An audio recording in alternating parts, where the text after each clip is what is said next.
Assalomu alaykum. Hurmatli tomoshabinlar va qadrli obunachilar.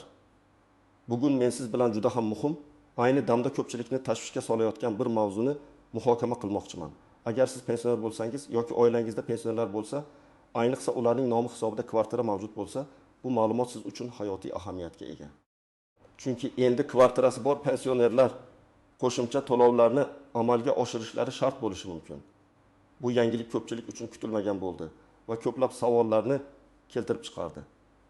Bugun biz aynan shu savollarga batafsil javob beramiz. Kimga bu o'zgarishlar tegishli, kimga emasligini aniqlaymiz va nimalar qilishingiz kerakligini birma-bir tushuntirib beraman. Videoni diqqat bilan oxirigacha ko'rishingizni tavsiya qilaman. Chunki bitta muhim tafsilotni ham o'tkazib yubormaslik kerak. Hozirdayoq kanalimizga obuna bo'ling va videoga like bosing. Shunda bu muhim ma'lumot ko'proq odamlarga yetib boradi. Xo'sh, muammoning mohiyati nimada? Avvallari pensionerlar uchun ko'chmas mulk solig'i bo'yicha bir qator imtiyozlar mavjud edi. Ko'pchilik pensionerlar agar ularning mulkida faqat bitta kvartira bo'lsa va ular unda yashasa, ko'chmas mulk solig'idan to'liq yoki qisman ozod etilganlar. Bu ularning ijtimoiy himoyasini ta'minlashga qaratilgan edi. Ya'ni davlat bu orqali pensionerlarning kam ta'minlangan qatlami uchun moliyaviy yukni yengillashtirishga harakat qilgan. Agar sizda bitta kvartira bo'lsa, siz u uchun deyarli hech qanday soliq to'lamasdingiz yoki juda kam miqdorda to'lov amalga oshirardingiz. Bu holat ko'pchilikka tanish edi va pensionerlar o'zlarining moliyaviy rejalashtirishlarida shu imtiyozga tayanib kelishardi. Biroq endilikda vaziyat o'zgardi. Hukumat tomonidan qabul qilingan yangi qarorlar va soliq kodeksiga kiritilgan o'zgartirishlar tufayli pensionerlarga beriladigan ba'zi imtiyozlar qayta ko'rib chiqildi. Asosiy o'zgarish shundan iboratki, endilikda ko'chmas mulk solig'i bo'yicha imtiyozlar faqat ma'lum bir me'yordan oshmagan ko'chmas mulkka nisbatan qo'llaniladi. Ya'ni har bir pensionerga davlat tomonidan belgilanadigan soliq imtiyozi endi butun mulkka emas, balki faqat uning ma'lum bir qismiga, aniqrog'i, xuddi shu soliq kodeksida ko'rsatilgan eng kam maydonga nisbatan qo'llaniladi. Bu shuni anglatadiki, agar sizning kvartirangizning maydoni belgilangan me'yordan oshib ketsa, siz shu oshgan qismi uchun qo'shimcha soliq to'lashingizga to'g'ri keladi. Bu esa avvalgi tizimdan tubdan farq qiladi. Chunki ilgari butun mulk soliqdan ozod qilinishi mumkin edi. Shuningdek, nafaqat maydon, balki mulkning kadastr qiymati ham hisobga olinadigan bo'ldi. Bu haqida biroz keyinroq batafsilroq to'xtalamiz. Bu o'zgarishlar asosan soliq yukini yanada adolatli taqsimlash va byudjetga tushadigan mablag'larni oshirish maqsadida kiritilmoqda. Keling, endi batafsilroq ko'rib chiqaylik, nimalarni bilishingiz kerak, kimlar xavotir olishi kerak va kimlar xotirjam bo'lishi mumkin. Bu yangi qoidalar asosan O'zbekiston Respublikasi Soliq kodeksining tegishli moddalariga kiritilgan o'zgartirishlarga asoslangan. Avvallari pensionerlar uchun ko'chmas mulk solig'i bo'yicha imtiyozlar juda keng qamrovli edi va ko'plab pensionerlar bu imtiyozlardan to'liq foydalanishar edi. Endi esa imtiyoz miqdori cheklangan. Ya'ni davlat soliq kodeksida ko'chmas mulk solig'i bo'yicha imtiyoz beriladigan bazaviy me'yorni belgiladi. Masalan, bir qator hududlarda ushbu me'yor 6 kvadrat metr maydonga teng bo'lishi mumkin. Bu shuni anglatadiki, agar pensionerning kvartirasi 6 kvadrat metrgacha bo'lsa, u soliq kodeksida belgilangan tartibda soliqdan ozod etiladi. Lekin agar kvartiraning umumiy maydoni 6 kvadrat metrdan oshsa, oshgan har bir kvadrat metr uchun belgilangan stavkada soliq to'lanishi kerak bo'ladi. Bu o'zgarish ayniqsa katta kvartiralarga yoki bir nechta mulkka egalik qiluvchi pensionerlarga ta'sir qiladi. Kimlar xavotir olishi kerak? Birinchidan, nomi hisobida bir nechta ko'chmas mulk, masalan, bitta kvartira va bitta dacha yoki ikkita kvartira mavjud bo'lgan pensionerlar. Ilgari ularning barcha mulklari uchun soliq imtiyozi to'liq qo'llanilishi mumkin edi. Endi esa faqat bitta mulk, aniqrog'i, uning bir qismi imtiyozga ega bo'ladi. Qolganlar uchun to'liq stavkada soliq to'lashga to'g'ri keladi. Ikkinchidan, katta maydonga ega kvartiralarga egalik qiluvchi pensionerlar. Agar sizning kvartirangiz maydoni davlat tomonidan belgilangan soliq imtiyozimi maydondan, masalan, 6 yoki 9 kvadrat metr ancha katta bo'lsa, siz oshgan qismi uchun soliq to'lashga majbur bo'lasiz. Bu ayniqsa shahar markazidagi qimmatbaho kvartiralarga egalik qiluvchi pensionerlar uchun sezilarli bo'lishi mumkin. Uchinchidan, kvartirasining kadastr qiymati ancha yuqori bo'lgan pensionerlar. Soliq stavkalari kadastr qiymatiga asoslanadi. Agar sizning mulkingizning kadastr qiymati yuqori bo'lsa va u davlat tomonidan belgilangan me'yordan oshsa, siz uchun soliq miqdori sezilarli darajada oshishi mumkin. Kimlar xavotir olmasligi mumkin? Birinchidan, nomiy savdo faqat bitta, nisbatan kichik maydonga ega, masalan, 6 kvadrat metr kvartira mavjud bo'lgan pensionerlar. Agar ularning kvartirasi maydoni belgilangan imtiyoz me'yoridan oshmasa, ular avvalgidek soliqdan ozod qilinishi mumkin. Ikkinchidan, ijtimoiy himoyaning boshqa turlari bo'yicha qo'shimcha imtiyozlarga ega bo'lgan pensionerlar. Masalan, urush qatnashchilari, nogironligi bo'lgan shaxslar yoki boshqa maxsus toifadagi fuqarolar uchun alohida qoidalar mavjud bo'lishi mumkin. Bu toifadagi fuqarolar avvalgidek soliq imtiyozlaridan to'liq foydalanishlari ehtimoli yuqori.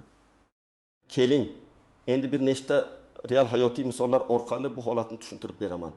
Raqamlarni ham keltiraman. Garchi ular shartli bo'lsa-da, umumiy manzarani ko'rsatishga yordam beradi. Birinchi misol, katta kvartiraga ega pensioner. Faraz qilaylik, 70 yoshli Oysha momo Toshkent markazida joylashgan, umumiy maydoni 20 kvadrat metr bo'lgan 4 xonali kvartiraga ega. Ilgari Oysha momo bu kvartira uchun ko'chmas mulk solig'ini to'liq to'lamas edi. Chunki u pensioner edi va bu uning yagona mulki hisoblanardi. Endilikda soliq kodeksiga kiritilgan o'zgarishlarga ko'ra, pensionerlar uchun ko'chmas mulk solig'idan imtiyoz beriladigan maydonning bazaviy me'yori 6 kvadrat metr qilib belgilandi. Bu shuni anglatadiki, Oysha momoning kvartirasining 6 kvadrat metr qismi soliqdan ozod qilinadi. Ammo 20 kvadrat metrdan 60 kvadrat metrni ayirsak, qolgan 60 kvadrat metr maydon uchun u soliq to'lashga majbur bo'ladi. Tasavvur qilaylik, bu hududdagi kvartiraning 1 kvadrat metr uchun kadastr qiymati 5000 million so'm bo'lsin. Soliq stavkasi esa, masalan, kadastr qiymatining 0,2 tashkil qilsin. U holda 6 kvadrat metr maydonning kadastr qiymati 600 million so'm bo'ladi. Shundan 0,2 soliq hisoblansa, 300 million 600 million so'm Oysha momo yiliga qo'shimcha soliq to'lash kerak bo'ladi. Bu uning byudjeti uchun sezilarli xarajat hisoblanadi. Chunki ilgari u umuman to'lamasdi. Ikkinchi misol, ikkita kvartiraga ega pensioner. Tasavvur qilaylik, 8 yoshli Ahmad aka ikkita kvartiraga ega. Bittasi umumiy maydoni 7 kvadrat metr bo'lgan o'zi yashaydigan kvartira, ikkinchisi esa bolalariga qoldirish niyatida sotib olgan, lekin hozirda bo'sh turgan 7 kvadrat metrlik ikkinchi kvartira. Ilgari Ahmad aka ikkala kvartira uchun ham imtiyozga ega bo'lishi mumkin edi. Yoki hech bo'lmaganda bitta asosiy kvartira uchun. Yangi qoidalarga ko'ra imtiyoz faqat bitta mulkning belgilangan qismiga beriladi. Ahmad aka o'zi yashaydigan kvartirani asosiy deb tanlab, uning 10 kvadrat metrini soliqdan ozod qilishi mumkin. Demak, uning 7 kvadrat metrlik kvartirasining qolgan 10 kvadrat metr uchun va ikkinchi 7 kvadrat metrlik kvartirasining to'liq maydoni uchun soliq to'lashi kerak bo'ladi.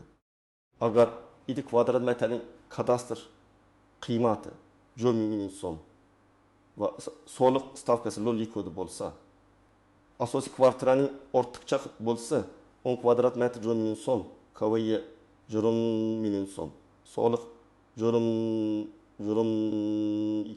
million so'm. Ikkinchi kvartira 7 kvadrat metr 10 million so'm, KVY 1 million so'm. Soliq 400 million so'm. Jami Ahmad aka yiliga hammadan 400 million so'm qo'shimcha soliq to'lashi kerak bo'ladi. Bu ham avvalgisiga nisbatan sezilarli o'zgarish. Uchinchi misol, kichik kvartiraga ega pensioner xotirjam bo'lishi mumkin. Faraz qilaylik, 75 yoshli Gulnora aya 55 kvadrat metr maydonga ega 2 xonali kvartirada yashaydi. Bu uning yagona mulki.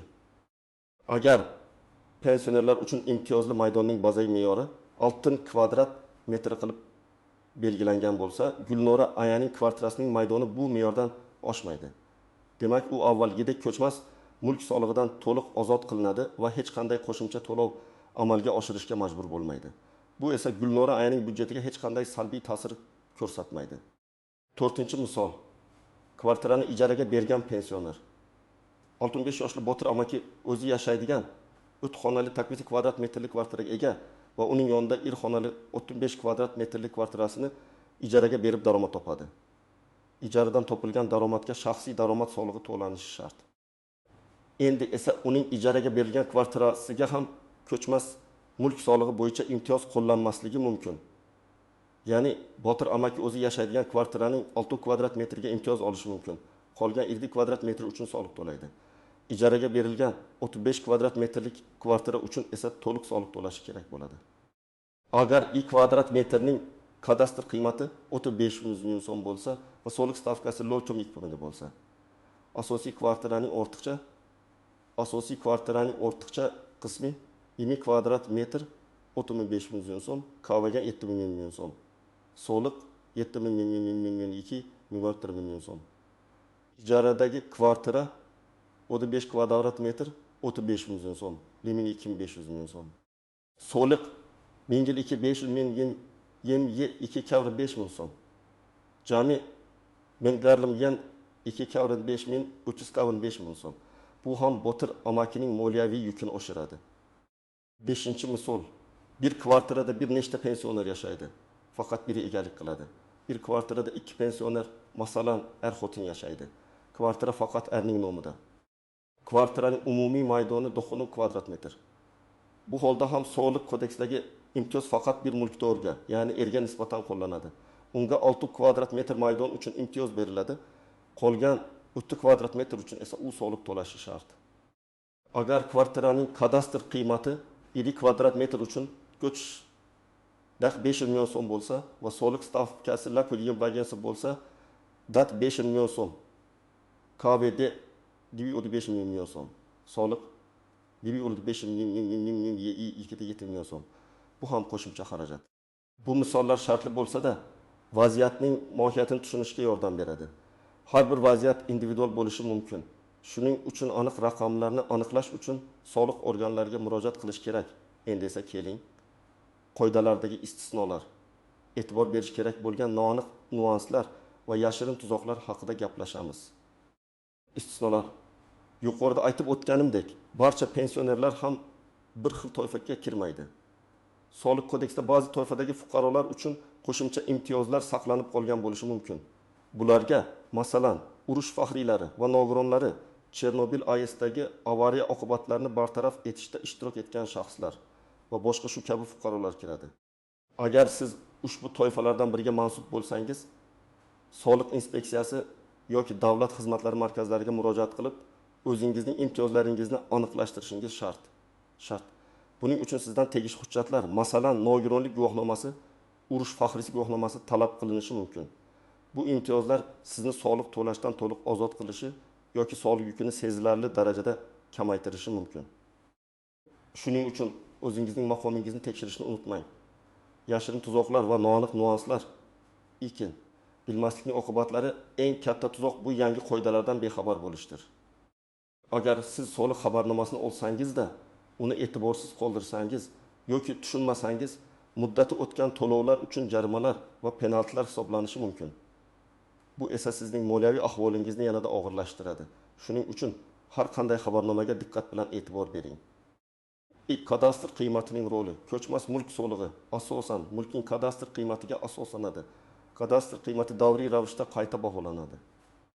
Ba'zi hollarda sizning mulkingizning kadastr qiymati oshgan bo'lishi mumkin. Bu esa soliq miqdorini oshirishga olib keladi. Kadastr qiymati qanday hisoblanishi va qanday omillarga bog'liqligini tushunish muhim. Bu qiymat asosan mulkning joylashuvi, maydoni, qurilgan yili, qulayliklari kabi omillarga qarab belgilanadi. Mulkning kadastr qiymati bo'yicha ma'lumotlarni Davlat kadastrlari palatasining tegishli bo'limlaridan olish mumkin. Qo'shma mulkchilik. Agar kvartira bir nechta shaxsga tegishli bo'lsa, masalan, er va xotin birgalikda egalik qilsa, soliq imtiyozi qanday qo'llaniladi? Odatda imtiyoz har bir mulkdorga ularning ulushiga mutanosib ravishda berilishi mumkin. Lekin bu ham individual holat. Agar er-xotin ikkalasi ham pensioner bo'lsa, ular imtiyozni o'z ulushlariga qo'llashlari mumkin. Lekin umumiy imtiyoz miqdori belgilangan chegaradan oshmasligi kerak. Bu noincha juda muhim va ko'pchilik uchun savollarni keltirib chiqarishi mumkin. Bunday holatda soliq inspeksiyasiga murojaat qilib aniq ma'lumot olish shart. 4. Mulk hujjatlaridagi noaniqliklar. Agar sizning kvartirangizning maydoni yoki kadastr ma'lumotlar hujjatlarida noto'g'ri ko'rsatilgan bo'lsa, Bu ham soliq hisob kitoblariga ta'sir qiladi. Mulk hujjatlaringizning to'g'riligini tekshirishni unutmang. Agar biror xatolik bo'lsa, uni tezda tuzatish kerak. 5. Kommunal to'lovlar va boshqa yig'imlar. Ko'chmas mulk solig'i bir narsa, kommunal to'lovlar, gaz, svet, suv chiqindi esa boshqa. Bu yangi o'zgarishlar bevosita ko'chmas mulk solig'iga tegishli. Kommunal to'lovlar bo'yicha esa avvalgi imtiyozlar agar mavjud bo'lsa saqlanib qolishi mumkin yoki ularda ham o'zgarishlar bo'lishi mumkin. Bu ikki turdagi to'lovlarni aralashtirib yubormaslik kerak. Ushbu videoda biz faqat ko'chmas mulk solig'i haqida gaplashyapmiz. Endi esa eng muhim qismga o'tamiz. Bu vaziyatda nima qilishingiz kerak? Qanday amaliy qadamlar qo'yishingiz mumkin? Birinchi qadam, ma'lumotni tekshiring. Eng avvalo, soliq organlaridan sizning nomingizga qanday soliq hisoblanganini bilib oling. Bu bir necha yo'l bilan amalga oshirilishi mumkin. Soliq xabarnomasi, pochta orqali yoki shaxsan soliq inspeksiyasidan keladigan soliq xabarnomasini diqqat bilan o'rganing. Unda hisoblangan soliq miqdori, to'lov muddati va boshqa muhim ma'lumotlar ko'rsatilgan bo'ladi.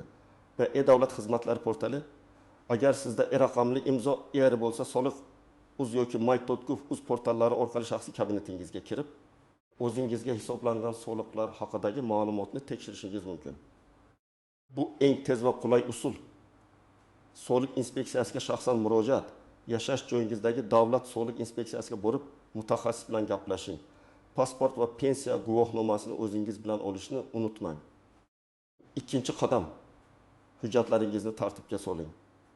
Kvartirangizning kadastr hujjatlarini, kadastr pasporti, texnik pasport tekshiring. Ularda kvartiraning umumiy maydoni, kadastr qiymati kabi ma'lumotlar to'g'ri ko'rsatilganligiga ishonch hosil qiling. Agar qandaydir nomuvofiqliklar mavjud bo'lsa, ularni bartaraf etish uchun davlat kadastrlari palatasi hududiy bo'limlariga murojaat qiling. Shuningdek, agar sizda qo'shimcha imtiyozlarga ega bo'lish huquqini beruvchi hujjatlar, masalan, nogironlik guvohnomasi, urush qatnashchisi guvohnomasi bo'lsa, ularning haqiqiyligini tekshiring. Uchinchi qadam, soliq miqdorini aniqlang. Agar soliq xabarnomasini olgan bo'lsangiz, undagi hisob-kitoblarni tushunishga harakat qiling. Hisoblangan soliq miqdori, kvartiraning maydoni va kadastr qiymati, shuningdek, qo'llanilgan imtiyoz miqdori ko'rsatilgan bo'lishi kerak. Agar xabarnomadagi ma'lumotlar sizga noaniq tuyulsa yoki hisob-kitobda xatolik bor deb hisoblasangiz, darhol soliq inspeksiyasiga murojaat qiling. Ular sizga barcha raqamlarni tushuntirib berishlari shart. Soliq organlarida maxsus maslahatchilar faoliyat yuritadi. Ular sizga hisob-kitobni aniqlashda yordam beradi. 4-qadam, agar xatolik bo'lsa yoki imtiyoz huquqi bo'lsa, murojaat qiling. Agar sizningcha hisoblangan soliq noto'g'ri bo'lsa yoki sizda qo'shimcha imtiyozlar mavjud bo'lib, ular hisobga olinmagan bo'lsa, yashash joyingizdagi davlat soliq inspeksiyasiga yozma ariza bilan murojaat qiling. Ariza yozish tartibi 1. Ariza boshida kimdan? FISSH, yashash manzili, telefon raqami, pasport seriyasi va raqami, JSHSIR va kimga? Davlat soliq inspeksiyasi rahbari yozilganini ko'rsating. 2. Ariza matnida o'z muammongizni aniq va tushunarli bayon qiling. Masalan, mening nomimga hisoblangan ko'chmas mulk solig'i miqdorida xatolik bor deb hisoblayman. Men pasport seriyasi va raqami, fuqarosi, pensioner, pensiya guvohnomasi raqami, yashash manzilim bo'yicha joylashgan kadastr raqami, kvartiram uchun 2024 yilga ko'chmas mulk solig'i turi 600 ming so'm soliq hisoblangan. Men soliq kodeksining tegishli moddasiga binoan pensioner sifatida imtiyozga ega ekanligimni va hisob-kitoblarni qayta ko'rib chiqishingizni so'rayman. Shuningdek, men agar mavjud bo'lsa, masalan, urush faxriysi maqomiga egaman va buning uchun qo'shimcha imtiyozlar mavjudligini hisobga olishingizni so'rayman. 3. Arizaga barcha tegishli hujjatlarning nusxalarini ilova qiling. Pasport, pensiya guvohnomasi, kvartiraning kadastr hujjatlari, qo'shimcha imtiyozlarni tasdiqlovchi hujjatlar. 4. Arizani 2 nusxada tayyorlang. Birini soliq inspeksiyasiga topshirib, ikkinchisiga qabul qilgan xodimning imzosi va sana bilan qabul qilinganligi haqida belgi qo'yib oling. Bu sizning murojaatingizga rasmiy javob olishingizni kafolatlaydi. 5. Davlat xizmatlari markazlari orqali soliq inspeksiyasiga borish imkoningiz bo'lmasa, davlat xizmatlari markazlariga murojaat qilishingiz mumkin. Ular ham sizning arizangizni qabul qilib tegishli organga yuborishadi. 5-qadam, to'lovni o'z vaqtida amalga oshiring. Agar soliq to'lashingiz shart bo'lsa va hisob kitoblar to'g'ri ekanligiga ishonch hosil qilsangiz, belgilangan muddatda to'lovni amalga oshiring. To'lovni banklar, pochta bo'limlari, internet banking xizmatlari yoki my.kfuz portali orqali amalga oshirishingiz mumkin. Muddatni o'tkazib yubormang, chunki kechiktirilgan to'lovlar uchun jarimalar va penaltilar hisoblanadi. Hurmatli tomoshabinlar, ko'rib turganingizdek, bu masalada e'tibor berish kerak bo'lgan juda ko'p jihatlar mavjud. Yangi qoidalar ba'zi pensionerlar uchun moliyaviy yukni oshirishi mumkin, lekin barchasi ham bir xil darajada ta'sirlanmaydi. Eng muhimi bu ma'lumotlardan xabardor bo'lish, o'z mulkingiz va soliq majburiyatlaringizni tekshirish va agar savollar tug'ilsa yoki xatoliklar aniqlansa, darhol tegishli organlarga murojaat qilishdir. Hech qanday vaziyatda befarq bo'lmang, chunki bu sizning shaxsiy moliyaviy barqarorligingizga bevosita ta'sir qiladi. Umid qilamanki, bugungi video siz uchun foydali bo'ldi va ko'plab savollaringizga javob topdingiz. Bu ma'lumotni imkon qadar ko'proq odamlar bilan ulashing, ayniqsa pensioner oila a'zolaringiz yoki tanishlaringiz bilan. Sizning fikrlaringiz biz uchun juda muhim. Shuning uchun videoga izoh qoldiring. Bu o'zgarishlar sizga qanday ta'sir qildi? Qanday savollaringiz bor? Biz barchasini o'qiymiz. Videoga like bosing va kanalimizga obuna bo'lishni unutmang. Shunda kelajakdagi muhim ma'lumotlarni o'tkazib yubormaysiz. Keyingi videolarda ko'rishguncha